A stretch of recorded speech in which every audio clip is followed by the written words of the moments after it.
Olá, meninos e meninas, sejam muito bem-vindos ao nosso canal onde tudo vai fazer sentido para vocês. Pessoal, vem cá. Você é daquela pessoa que estuda matemática e não sabe da onde vem, para que serve, onde aplica? Pois bem, se você é uma dessas pessoas, eu te convido a assistir o meu vídeo aqui hoje, falando sobre sequências numéricas e progressões aritméticas, porque hoje eu quero trazer para você algumas novidades, algumas informações, talvez aquilo que você nunca tinha percebido ou que talvez você nunca tenha entendido, como é que funciona as sequências numéricas e as progressões aritméticas. É claro, a gente vai começar aqui com a nossa sequência numérica. Bem, trago para vocês aí logo de cara a definição de sequências numéricas. E o que é, pessoal? São números dispostos ordenadamente, tá? Então, observem ali que nós temos a letra A e a letra B. Então, na letra A, nós temos uma quantidade finita de elementos, apenas 5 elementos, e é bem fácil identificar como que é que ela se comporta. Então, nós temos ali o número 2, o 2 vai para o 4 vai para o 6, o 6 vai para o 8 vai para o 10 e assim sucessivamente aqui nesses casos, tá? Aí eu pergunto para vocês, como que é que essa sequência ela funciona? É bem simples. Do termo anterior para o próximo, a gente vai acrescendo 2 unidades. Então, do 2 para o 4 aumentou 2 unidades. Do 4 para o 6 também 2. Agora, se vocês prestarem atenção na letra B, isso já não funciona tão bem. Por quê? Porque ela é uma sequência infinita, ou seja, existem infinitos termos. Aquela reticência vai estar mostrando para nós exatamente isso, tá? Então aqui ó, nós temos as reticências indicando que existem infinitos termos. E eu quero que vocês observem que a partir do terceiro termo, tá? A partir do terceiro termo, nós obtemos ele somando os dois anteriores. Ou seja, ao somar 1 mais 1, me dá o terceiro termo, que é o 2. Assim, se eu quero descobrir de onde vem esse 8, basta eu somar o 3 mais 5. E eu pergunto para vocês, qual é o nosso próximo elemento? Pessoal, é bem fácil perceber que o nosso próximo elemento vai ser o 8 mais 5, ou seja, o 13. Aí vocês devem estar me perguntando, tá, mas para que servem aquelas figuras que estão ali embaixo? Pessoal, esta sequência é a sequência de Fibonacci. E através de cada um desses termos, nós conseguimos construir aqueles quadradinhos que vocês estão vendo ali aparecendo, tá? Em que o lado do quadrado é exatamente o número que está na minha sequência. Através desses quadrados, a gente consegue desenhar aquela espiral que aparece ali na segunda imagem para vocês. Ou seja, ela forma aqui uma espiral. E por que essa espiral é tão importante? Porque ela está associada à beleza, tá? E também está associada a alguns crescimentos na natureza. Aqui eu trouxe 2 imagens para vocês mostrando que tanto nas plantas quanto ali no crescimento de uma concha, a gente pode observar essa espiral. Bom, isso aí é um pouquinho da aplicação da sequência de Fibonacci. Mas é claro, nós temos muito mais coisas para estar estudando aqui. A primeira delas é sobre a notação. Eu gostaria que vocês relembrassem comigo que eu falei primeiramente, lá no segundo slide, sobre a importância da ordem. Bom, nós não podemos tirar cada número da ordem que ele se encontra. Sendo assim, galera, o que a gente precisa levar em consideração? Que, algebricamente, escrever isso, nós precisamos facilitar a nossa vida. Matemático que não costuma ser muito burro, né? Eles são bem espertinhos, eles inventaram aí uma notação para facilitar a nossa escrita, em que nós utilizamos a álgebra com um subscrito ali nas letrinhas. Olha só, nós temos então que o meu termo A1, ele representa o número que está na posição 1. O termo A5 é o número que está na posição 5, que é o 5. Então eu pergunto para vocês, quem é o sexto termo? Bom, para eu escrever o sexto termo, basta eu escrever A6, que é o 8. O que é essa relação aí que está sendo mostrada para vocês? Pessoal, é uma relação entre posição e termo da sequência. A gente faz a associação, então, da primeira posição com o termo 1, da segunda posição também com o termo 1. Depois, da terceira posição, termo 2, da quarta posição, termo 3 e assim sucessivamente. A gente finaliza ali um pouquinho sobre sequências e a gente vai estudar uma sequência em particular, que é a nossa progressão aritmética. O que é uma progressão aritmética? É uma sequência numérica em que, a partir do segundo termo, para você obter ele, basta você pegar o primeiro e somar uma razão. Então, olha só, a primeira definição que a gente pode escrever é essa aqui que está sendo mostrada para vocês, tá? Nós temos que o meu A2, ele é o A1 mais a razão, ou seja, o termo que se encontra na posição 1 mais a razão. E quem é essa razão? Essa razão é qualquer número real, tá? Pode ser um número positivo, pode ser um número negativo, pode ser até mesmo o zero, tá? Aí, na segunda, nós temos a lei da recorrência. E o que é essa lei da recorrência? Ela é mais fácil de escrever, só que ela precisa um pouquinho mais de interpretação aqui na nossa álgebra. Então vamos lá, ó. Nós temos que o primeiro termo é um número dado, um número qualquer. A partir daí, o segundo termo, o terceiro termo, por isso que começa aqui para n igual a 2, em que n é a nossa posição. Então, a partir do segundo termo, basta você pegar o anterior, por isso n menos 1, ou seja, aquele que está na posição anterior, e somar a razão. Isso aqui que eu estou mostrando para vocês é a famosa lei da recorrência, tá bom? Então fiquem espertos quanto a isso aí. Agora, se eu consigo obter o segundo termo, o terceiro termo, somando a razão, basta a gente... E eu quero descobrir quem é essa razão dado dois termos? É bem simples. Basta eu fazer a diferença de dois consecutivos para obter a minha razão. E é por isso que eu coloquei essa observação aqui para vocês. Ó. A diferença de dois termos consecutivos resulta na minha razão. Certo, turma? Todos entenderam até aí, né? Bom, agora a gente vai falar um pouquinho sobre a classificação de uma PA. Essa PA ela pode ser classificada como limitada ou finita, ou seja, aquela que possui uma quantidade fixa de termos, tá? Como o nosso exemplo ali numérico, eu coloquei o 1, o 3, o 5, o 7, o 9 e o 11, tá? Observem vocês que do primeiro para o segundo termo, a gente soma 2 unidades. E se você pegar dois termos consecutivos quaisquer, sempre vai somar 2 unidades. Sendo assim, a minha razão é 2. E quantos termos possui essa PA? 6. Por isso que a gente fala que n é igual a 6, porque ela possui 6 elementos, tá bom? Fiquem atentos a isso aí. Já podemos classificar também uma PA como sendo ilimitada ou infinita. E o que isso representa? Representa que ela tem um começo, ela tem o primeiro termo, mas ela nunca acaba, ela continua crescendo ou decrescendo, ou sendo até mesmo constante infinitamente. Eu quero que vocês observem que nesse segundo exemplo, a nossa sequência ela aumenta de 3 em 3. Então, entre dois termos consecutivos, foi aumentado 3 unidades. Por isso que a nossa razão aqui é 3. Quantos termos ela tem? Infinitos, ok?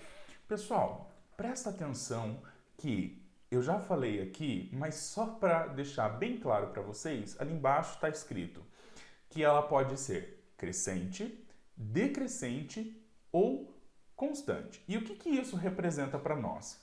Uma PA ela vai ser crescente quando essa razão é um número positivo, um número maior que zero. Por isso, essa notação aqui de R maior que zero. Ela vai ser decrescente quando essa razão for negativa. Observem vocês que entre dois termos consecutivos diminui 3 unidades, por isso que ela é dita decrescente. Ou ela pode ser também constante, quando essa razão é igual a zero e todos os termos são iguais, tá bom? Vamos lá para a nossa próxima slide que fala sobre o termo geral da PA. Galera, aqui eu quero mostrar a ideia principal para vocês de como chega nesse termo geral da PA. Para que ele serve? Para a gente encontrar qualquer termo da minha progressão aritmética, desde que eu tenha o primeiro elemento e a razão. Bom, eu vou dar uma resumida aqui para vocês, mas caso vocês tenham dúvida, pausa o vídeo, dá uma analisada nessa tabelinha que está aí para vocês, que vocês vão entender muito bem. Qual é o nosso foco principal? O nosso foco principal é chegar nessa fórmula aqui, ó. Tá bom? Bom, como que a gente faz isso? É bem simples, ó. A primeira coluna que vocês estão vendo aqui é exatamente a definição que eu passei para vocês, em que cada termo da PA é o anterior mais a razão. Então, se eu quero lá o A6, basta eu pegar o A5 e somar a minha razão. E nós temos que o A2 ele é o A1 mais a razão. Sendo assim, galera, o meu A3, que é o A2 mais a minha razão, basta eu fazer uma pequena substituição aqui, ó. Olha lá. Aonde estava A2, eu troquei por A1 mais R. E fiz as operações que estavam ali. E o que eu cheguei? Que o meu A3, ele é A1 mais 2Rs. Aí vocês vão poder observar que em cada uma dessas linhas eu fiz exatamente essa substituição. Por quê? Porque eu quero, então, mostrar para vocês que eu tendo o meu primeiro elemento e a minha razão e saber quantas vezes essa razão foi aplicada até chegar no meu elemento, eu consigo descobrir qualquer termo da minha PA. Bem legal, né? Bom, sendo assim, nós vamos resumir aqui direto para a fórmula da PA, que é dada por isso aí. Mas existe um bônus, galera. Qual é o bônus? O bônus é o seguinte. Se eu tiver um termo da PA, não precisando ser o primeiro, se eu tiver um termo da PA e eu tiver a minha razão, eu também consigo determinar qualquer outro termo dessa PA. De que maneira? Bem simples. Olha só, aqui eu tenho o meu AN, ele vai ser quem? O termo que eu conheço mais N menos P vezes a razão. O que é esse P? É a posição do termo que eu tenho. Por exemplo, se eu quero descobrir lá quem é o meu termo A5, mas eu tenho o meu A3. Então, para eu descobrir o A5, basta eu fazer que o A5 ele é o A3 mais 5 menos 3 vezes a razão. Ou seja, o meu A5 ele é o A3 mais 2 vezes a minha razão. Você que está com um pouquinho de dúvida, eu deixo aqui um exemplo resolvido para você. Então, eu gostaria que, se caso você não entendeu muito bem, pausa o vídeo, dá uma olhada nesse exemplo, nessa resolução e depois você continua. Se tiver dúvida, comenta aqui embaixo que eu vou estar olhando e vou estar respondendo para você, tá bom? Bom, agora a gente vem aí para a soma de N termos da PA. E o que é essa soma de N termos da PA? Pessoal, é quando eu quero somar uma quantidade finita dos termos de uma PA. Essa PA, então, ela normalmente costuma ser finita. Mas se eu quiser somar os 10 primeiros termos de uma PA infinita, eu posso também, desde que eu diga quantos termos eu quero somar, tá bom? O que é legal aqui é como essa fórmula surgiu. Por quê? Porque essa fórmula surgiu através de um matemático que ainda criança percebeu essa relação. Então foi Gauss que percebeu a relação de que quando eu somo dois extremos de uma PA, eu obtenho sempre o mesmo resultado. Como que ele chegou nisso? Bem simples, pessoal, através de um desafio de um professor. Bom, a história conta que Gauss na escola era bastante inquieto. Seu professor aí, para deixar ele atarefado, resolveu pedir para que ele somasse todos os números de 1 até 100. Só que a ideia que Gauss teve foi mais ou menos essa aqui que eu apresento para vocês. Olha só, ele percebeu que quando ele faz a soma do 1 com o 100, ele obtém 101. Se ele faz a soma do 2 com 99, ele também obtém 101. Então, cada uma dessas parcelas, ele vai sempre obter 101 como resposta. Aí eu chamo a atenção de vocês aqui o seguinte. Eu chamei esse somatório de S100, porque são os 100 primeiros termos que eu estou somando. E eu vou fazer dois somatórios desse, tá? Como se fosse um sisteminha. O que eu tenho aqui do meu lado esquerdo? Que S100 mais S100 é quantos? 2S100. E do lado direito, que 1 mais 100, 101. 2 mais 99, 101. 99 mais 2, 101. 100 mais 1, 101. Eu pergunto para vocês, quantos termos nós temos iguais a 101? E a resposta é bem fácil de chegar. Nós temos 100 termos iguais a 101. Sendo assim, eu posso reescrever isso como sendo que 2 vezes a soma dos 100 primeiros termos, que era o que eu tinha aqui, ele é igual a 100 vezes 101, ou seja, a quantidade de termos que eu tenho vezes o valor de cada um deles. Aí, pessoal, fica bem fácil a gente chegar na nossa resposta, né? Observa vocês que a soma dos 100 primeiros termos é 101 vezes 100 dividido por 2, ou simplesmente 5.050. Genial, né? Bom, eu deixo aqui a fórmula geral da PA, da soma dos termos da PA. Então, se eu tenho uma PA e eu quero descobrir a soma dos n primeiros termos, basta eu fazer lá A1 mais AN vezes n sobre 2. Ou seja, a soma dos n primeiros termos, basta eu pegar o primeiro, somar com o último, saber quantos termos eu tenho e dividir isso aí por 2, tá bom?